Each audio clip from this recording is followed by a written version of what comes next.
Саламатсыздарбы мекендештер. Супара каналы Стамбул шаарында. Стамбул шаарында жашаган мекендештердин жаңылыктарына күбө болобуз.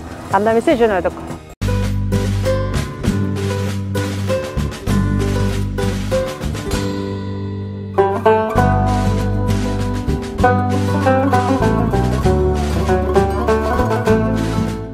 Буга чейин сөз кылганыбыздай эле Супара каналы Стамбул шаарына келдик. Стамбулда кыргыз мекендештердин алабалы, жаңылыктары, ийгиликтери, жетишкендиктери тууралуу мезгил менен каналыбыз аркылуу көрсөтүп турууну чечтик. Миграциялык агым бир эле Россияга эле эмес, дүйнөнүн ар кайсы бурчуна тараган. Анын арасында Түркиядагы окуп, иштеп келе жаткан мекендештерибиз да көптүк кылат. Түркияда мекендештерибиздин арасында атайын окуу жайларда окуп, андан ары иштеп келе жаткандары да бар. Соода тармагында, сервис, котормочу, мейманканаларда жана башка тармактарда иштеп келишет. Ошону менен катар өз алдынча ишкерлик кылган мекендештерибиз да бар. Бүгүнкү көрсөтүүбүздүн каарманы Стамбул шаарынын так ортосунан Бишкек аттуу чакан кафе ачып иштетип жаткан мекендешибиз жана анын үй бүлөсү тууралуу болмокчу. Урматтуу мекендештер, Стамбул шаарындагы биздин мекендештердин жаңылыктары менен, жакшы кабарлары менен күбө болуңуздар.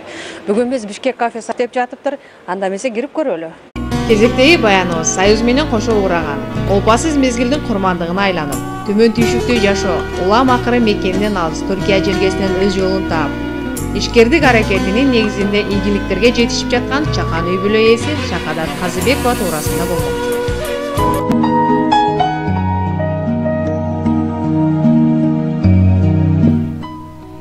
Демек, көрсөтүүбүздүн каарманынын таржымалын айтсак, Айтолу Токтогулдун өзгөрүш айылынан, жогоруда айтылгандай жашоонун оош кыйыш учуру, катардагы кыргыз аялдарынын башына келген кыйынчылыктар Шакадат эжеден да кыя өтүп кеткен эмес.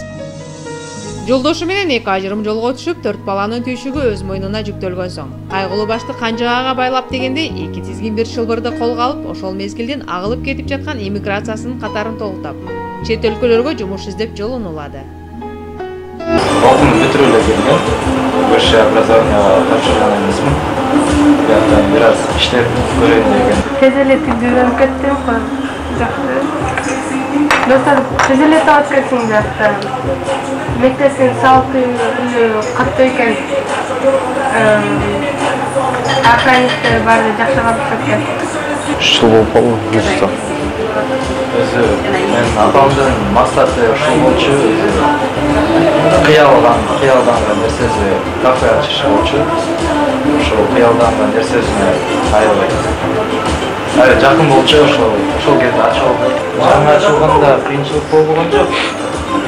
Өзү аябай туура жерге ачканбыз. Туура жерге ачтык. Бишкек кафе. Туура жерде, жакшы жерде тандап кыргызча көп жакта, кыргыздар көп жерде, оокат болуп жүргөн жерде, иш токтобогон жерде аябай жакшы жерде ачтык. Жумуштар жакшы болду. Биринчи жылы аябай жакшы болду. 2018 бир аз 2018 кышы бизге кыйынчылык келди. Бул бизге эле эмес, бүткүл Туркияга эле кыйынчылык болду го дейм. Санкциялар башталып, чоңдордун иштери башталып кетип, бизге да кыйынчылык келип калды. Биздин эле кафебиз жерде, туристический жерлерде эле туристтер да көп келип алышты. Ошол үчүн кышы аябай суук болду 2018. Доллар да көтөрүлүп. Доллар көтөрүлүп кичине зыян тиңди мындай. Жакшы, Кудайга шүгүр болуп атат. Бизге конокторго биздин мекендештерибиз, кыргыздар, туугандарыбыз, казактар, өзбектер, тажиктер, бир тилде сүйлөгөн, экинчи тилде сүйлөгөн орустар. Орто Азиядагылар келет көбүнчө. Баягы WhatsApp'та группалар, ушулар болуп. Бири-бирибизди колдоп, бири-бирибизге айтып, ушинтип аябай жакшы болду. Кыйынчылык болгон жок биринчи ачылышында. Кыйынчылык болгон жок. Кыргыздар абдан сүйүнүп, кыргыз тамактар бар. Стамбулда жалгыз бир эле Бишкек кафе бар. Ошон үчүн абдан сүйүнүп, бири-бирибизге жардам бергенге бизге аябай жакшы жардам беришти. Стамбулда бир эле кафе. Анан кийин баягы Кыргызстанды дагы бөлбөйт, Ош, анан кийин Бат кийин тигил бул деп бөлбөй. Вообще Кыргызстандын атын биздин борбор шаарыбыз Бишкек болгондон Бишкек болуп ачылсын деп. Ошодон койдук да. Биримдүү болойлу. Ошодон койгон Бишкек. Бизге жакын туушчулук адамдар бар, көп. Бизге жардам беришет. Документ каттарында бизге баардык жакшы. Зарар берген эчтеке жок. Биякта кошуналарыбызга зарар берген адамга Жок. Болгон эле столовый кухня, тамактар эле. Халал да бул жер мындай айтканда эже. Мындай киши көп болуп, эме болгон убактар биз эртең менен ачылгандан себеп бир 12-де көп болот эже. 4-төрдө киши көп болот да кафеде. Saat 9'da açkanda, sırası cumuş başladı ketdi. Saat 12'ye çeyin tamaklarını ayarlap turabız. Saat 1-2'lerde уже başladı cumuşlar. Mekendешler cumuşlarga başıp, cumuşlarından болот да, арада бир убакыт болот, тамактанууга убакыт бар, ошо саат 1-2'лерде да көбүнчө. Ошондо жумушчусуна тамак алып беребиз. Бизге жакын турган мекендештерибиз өздөрү келип бизге беришет. Анан кечкисин 5-6-дан кийин уже жумушунан бошоп, уже бизге бөлүнүп беришет. Көбүнчө кыргызча. Бул жерде баягы Орто Азияныкы болгондон кийин эже Орто Азиянын тамактары дагы бар да.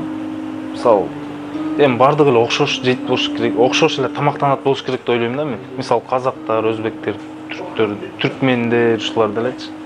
Ошол үчүн биз ойлойбуз кыргыздардыкы деп, жок, эми бул Орто Азиянын эле тамагын жасайбыз. Кафенин кардарлары дунган тамагы аш-лампуну жакшы көрөрүн билдик. Ошондой эле кыргыз даамдарында өзгөчө бала буйрутма беришет экен.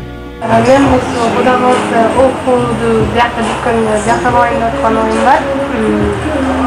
Кудай қаласа мен бияқта кыргыз отельдер түшкөн келет. Ишинин ичинде көзү кыргыз салттарын ачкым келет. Биз дагы пландарыбыз аябай чоң эже. Бул жактан буйруса иштеп, Кыргызстанга баягы салымыбызды кошуп, чоң болбосо да кичинекей өзүбүздүн салымдарыбызды кошуп буйруса. Ал жакка да бул жактан кичине акча топтосок, Кыргызстанга барып дагы бир нерселерди ачабыз эже. Буйруса ошондой пландарыбыз бар. Реалында мен да кафе ачкан. Реалында Алдыда Бишкек кафесинин Стамбулдун райондорунда филиалдарын ачуу пландары бар экенин Искендер менен Мурат белгилеп өттү. Мага 2 жыл болду келгениме. Бул карындашым 2 жыл болду. Бул үкөмө где-то 1 жыл 1 ай болуп калды. Рахмат бизге да ушинтип келип, бизге да көңүл буруп, ушинтип биздин Кыргызстанда ачылган кафебизге келип конок болуп кеткениңиздерге. Алло, саламатсызбы? Чакан кафе болгонуна карабай кардарлары көп. Телефон аркылуу буйрутма берип даректерине алдыртышат. Жеткирүү кызматында Шахадат эженин балдары кызматта. Кафеде ашкананын жумушу көп болгонуна байланыштуу Шахадат эжени сөзгө тартууга мүмкүнчүлүк болбоду. Кардарларды тейлөөдө балдары отургандыктан мына ошентип балдарын гана сөзгө тарта алдык. Азыр алып барып берет. Жас болдум Искендер. Манты бир оромо. Сөз акырында айтарыбыз, татаал жол тайга көчүүдөн өз жолун тапкан ишкер айым Шахадат эжебиздин үй бүлөсүнө иштерине ийгилик, алыс жерде аманчылык кааладык. Мадина Жапарова, Гүлдесте Капарова, Супара каналы, Стамбул шаары, 2019 жыл.